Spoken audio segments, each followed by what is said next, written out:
Hello, I'm Jodie Rosé O'Brien, part of the SheepConnect SA team. In this 10-minute talk, we're going to hear from Deb Scammell from Talking Livestock about interpreting feed tests.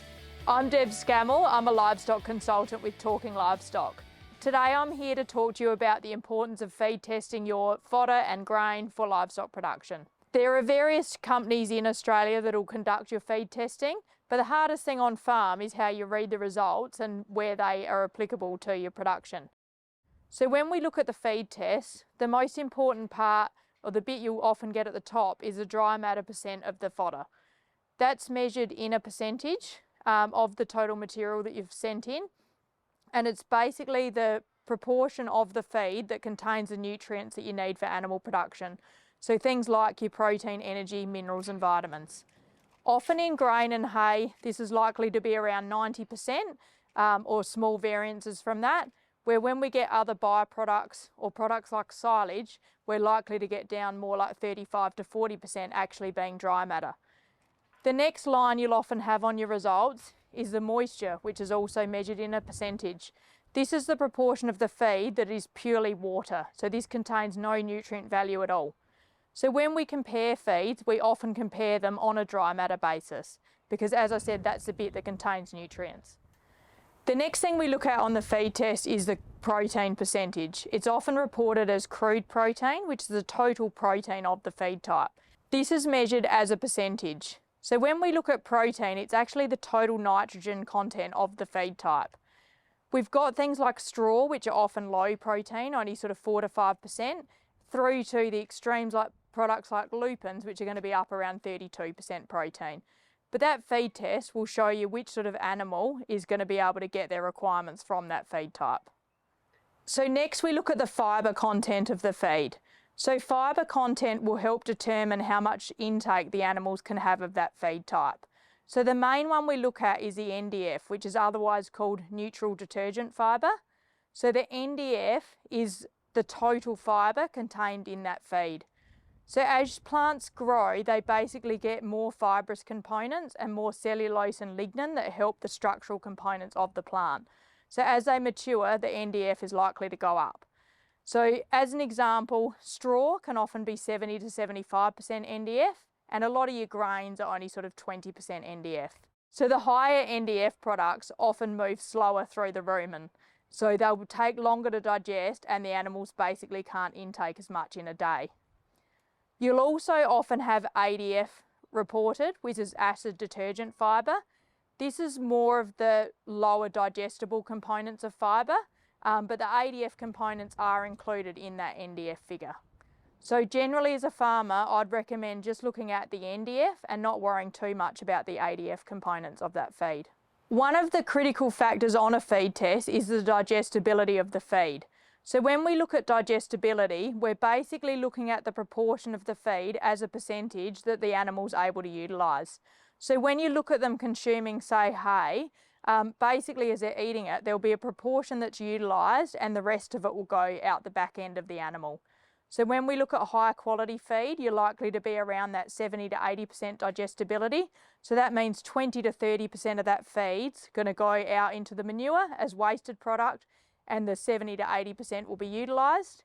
At the other extremes, once we get to low quality feed, like your straw on stubble, for example, you're going to be down at say 35 to 40% digestibility, which means you're only utilising 40% of that and 60% is going to be coming out in manure. So when we look at digestibility, that's correlated with the energy that the animal's likely to get from the feed. So on your feed test, you'll also have an energy value listed, which is calculated from the digestibility of the feed type. When we look at energy, we look at the metabolisable energy reported on the feed test. So this is measured in megajoules per kilo dry matter.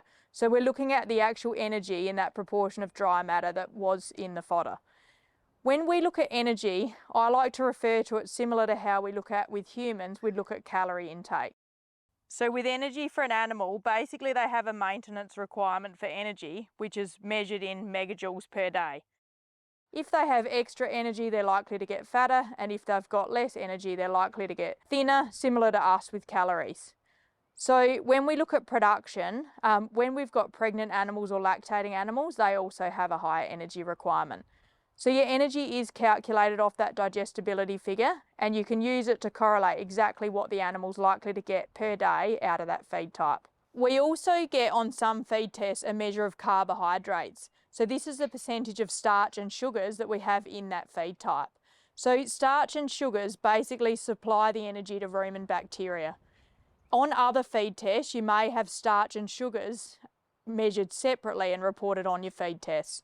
So when we look at starch, we've got grains like wheat that are very high in starch, down to grains like lupins that are going to be very low in starch. And looking at that starch percentage can help you work out the risk of that feed type for the animal and whether they're likely to get acidosis due to the high starch feed. We also often get a fat measurement on a feed test. So this is just measuring the quantity of lipid in a feed.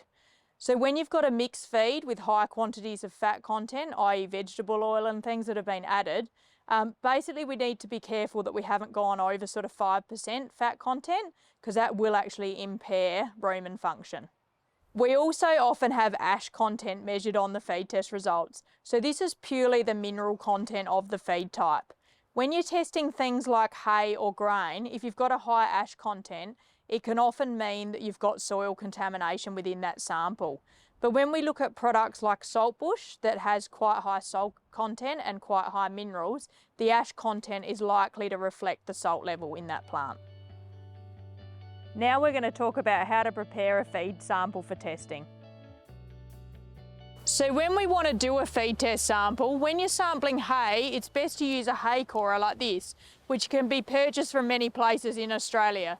The hay corer basically enables you to sample multiple bales, so you get a decent sample size and a decent representative of the paddock of hay.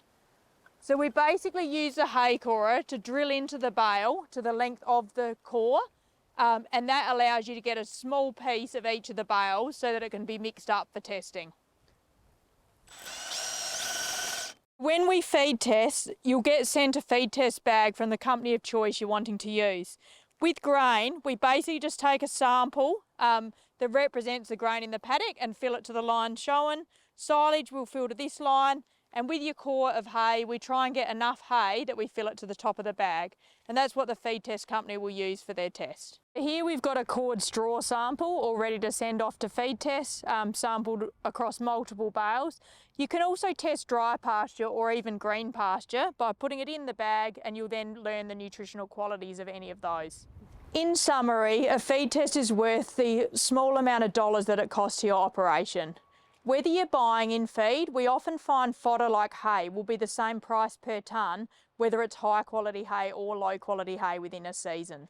So looking at those feed test results, working out potential intake and what nutrient value that will contain is crucial to understanding which products you should buy.